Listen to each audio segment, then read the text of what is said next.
Good morning, everybody. It is 8:39. Welcome back to CW Iowa Live. Lou and Jackie here. Good morning. We have our privacy professor, Rebecca Herold, here to give you some warnings and some information about things technically and digitally that you might want to pay attention to. And the first thing you're going to talk about this morning, I think a lot of people are going to be raising some eyebrows. Well, possibly. I mean, I want to ask you a question first. You know, if you were at the racetrack, maybe you're in the cafe or something, and you saw a USB drive, thumb drive, sitting there, what would you do with that? Would you pick it up and just, see what's on it, maybe? I'd go, whose is this?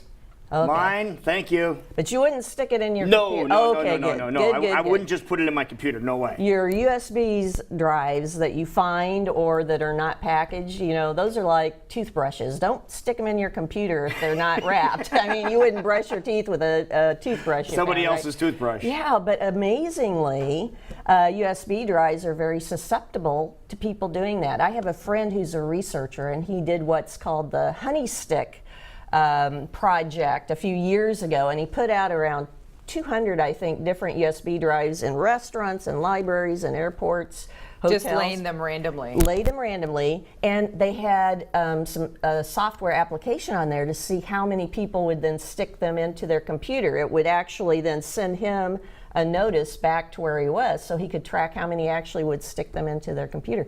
Around 96% of them were stuck into people's computers. And tell everybody what happens if you do that. Well, you could get malware, you could get ransomware, and this is something that I want to tell you about because it's a trend now with cyber crooks that's starting to grow. And today I'm going to talk about it more. I'm releasing my August privacy tips message, and I cover it in detail there. But we noticed that a lot of companies are now starting to send out USB drives again, or USB cards to their insured. So a lot of insurance companies are sending USB drives to people to say, here's some tools for your financial planning. Well, the crooks are noticing this. And so what are they doing? They're either doing such things as replacing those USBs that they notice in the physical mailboxes, or they are actually looking at who is using certain types of companies, like online. On social media, you know how easy it is to tell when you're doing business with someone, right? You either like them or it shows, hey, I just made a purchase from this company. Well, the cyber crooks now are getting smart enough, and clever enough, that they're actually putting malware on USB drives, and then they'll put the tag of a company on there and drop them into people's mailboxes with their other mail. So when they get them, they say, oh, this is cool. I got a free USB drive. Yeah, I wonder what my company, this business that I'm doing, bought things from. I wonder what they're sending me. So they'll stick it in their computer, and boom, that's where such things as viruses are loaded, malware is loaded, and so on. So I want to just warn everyone out there, if you get a USB drive in the mail, don't assume that it's safe. And I hope that those businesses, those insurance companies that are going back to kind of, if you remember the AOL days when they sent the disc. The little floppy disk. Yeah. And then the CDs. Yeah. Right. But the thing with those CDs were, most of them were just read-only. So it wasn't like the crooks could put malware. Yeah. But with the USB drives, generally, you can put other things on there. So you can't have just a read-only USB type drive? You could make it that way, but what we're seeing is a lot of times the businesses sending these out are not, because then they're leaving room on there. So if people want to use them for storage, they're like, oh, this is a cool thing. Now they can also have free storage. Or giving you a little gift. Gift. But I get if you get something in the mail to make sure you're watching, but I'm curious why people, if they just saw one randomly sitting on a table, would pick it up and stick it in their computer. Did your friend ever find out why people actually did that? Was it curiosity? Was it, hey, I found something for free? It was basically curiosity. Okay. So what's on here? Is it going to be photos? Is it going to be videos? Maybe I'll find some juicy information. You know how people's minds and their imagination play on, oh my gosh, what if a celebrity left this here if it's in an airport? Maybe I can find some really juicy things. Or maybe like with this recent hack with the Into the Movies, and they stole the scripts. maybe this is from a movie producer. So people get those and they stick it in there just out of curiosity. Is there any way to look at these safely? Is there any way to check these things out without having to worry about any kind of thing happening to your computer? Well, not on your computer that you typically use. So if you want to actually have a computer that's kind of a throwaway, if you will. A junk computer? A junk computer that you don't care if it gets hosed, if you have malware on there, use it. But don't use something that you don't want to have completely shut down. Don't use a computer that has all your family photos and videos on there, or your financials, because ransomware is growing dramatically. And so the crooks are seeing opportunities to load ransomware onto people's computers in businesses as well as just the general public. Wow. And they know that people will pay, as far as the general public, they'll pay oftentimes $500 to $1,000 to get their photos and files back because they aren't making frequent enough backups. So that's something to keep out for. And again, with the businesses who are doing this, I hope that they reconsider this. Instead of sending people USB drives, send them, maybe a link to their site that people can go to and then gather that information.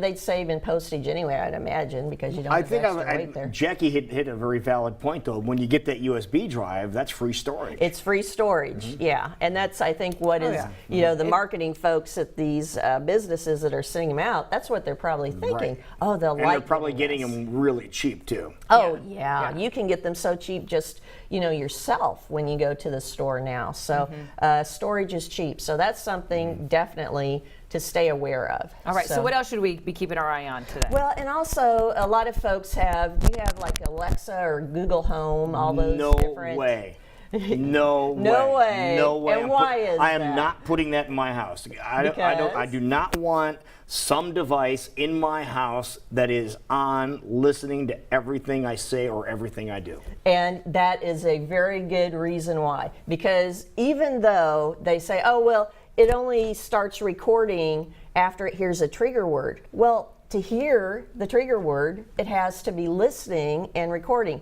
Well, there was a researcher who released a report at mid-July, and this was a person who claimed that they used to work at Amazon, and they said that now they're starting to make the decision that they're going to actually sell the transcripts of all of those conversations and everything else they have in storage to other third parties for marketing purposes, for research purposes, to see what people are doing and what they're talking about. All that's valuable to companies who want to sell services and who want to get a better idea of what people are doing, and especially demographics. So what are they talking about and doing in this part of the town or country? So that's something that they're doing. So here's something for everyone to realize is if you haven't gone out and opted out or opted in and you're using an Alexa or you're using a Google Home, because one of the things that these companies came back and said is, well, we gave, people have the option to opt out. Opt out of what? Of having that information shared with third parties. Oh, okay. But think about it. I mean, how long ago, if you're using something and you've had this device for a year or 2 years, you might have initially opted out, or maybe at that point in time you read what the privacy notice was, but then you said, oh, that sounds okay, right. I'll opt in. Well, how many times do people go out and change their opt-in to opt-out?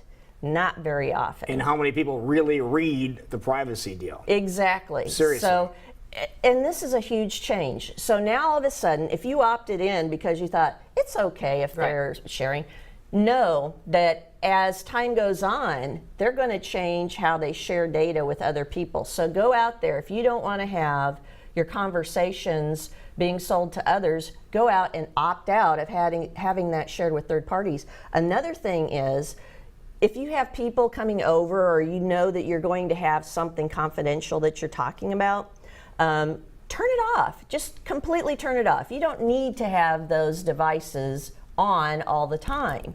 So that is a very safe way. If you completely shut it down so it's not even listening, you don't have to worry about it. Another thing is you can go out and delete your recordings. So basically, these companies are keeping all these recordings pretty much indefinitely in their storage. I mean, storage is cheap, so they're going to keep it there and use it on an It's ongoing amazing basis. they would have that much storage. Oh, well, you know, here around Des Moines, we have all these data centers that are gigantic just buildings, yeah. huge. So anyway, if you want to get rid of your recorded conversations, you can actually go out to both of those places. If you go to Amazon and if you go to Google, it has an option where you can go out and you can completely delete everything that's in storage, which is a good thing, but at the same time, know that that doesn't delete what they've already shared with others. So it's not going to delete things that they've already given out to third parties, but at least if you go out there,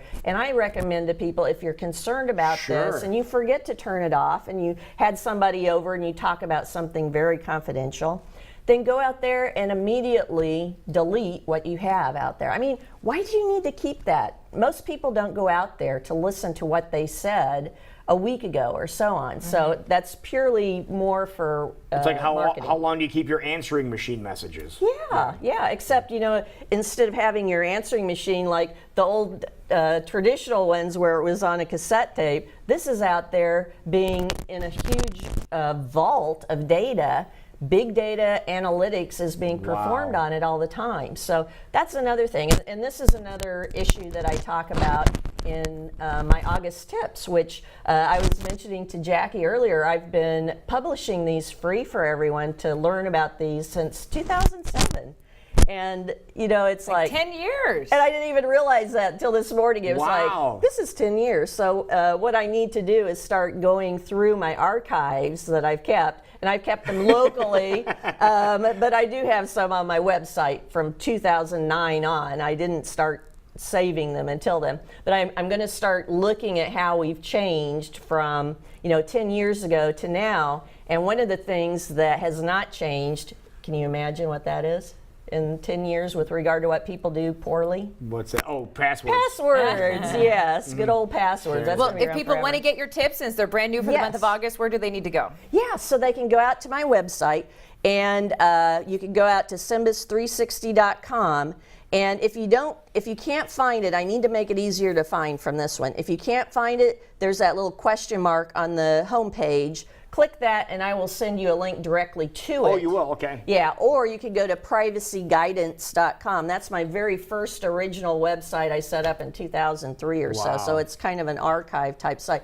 But it has a box on it that you can sign up for. So definitely check them out. I provide them so people can learn. And I now have about 70% of my subscribers are from businesses that send them on to their employees to raise their awareness. So I'm really happy about And that. if you need too. any other tips of how to get a hold of Rebecca, you're on Twitter too. Send her a message on Twitter, Privacy Prof. Privacy Prof. There you Thank go. you very much. Thank you.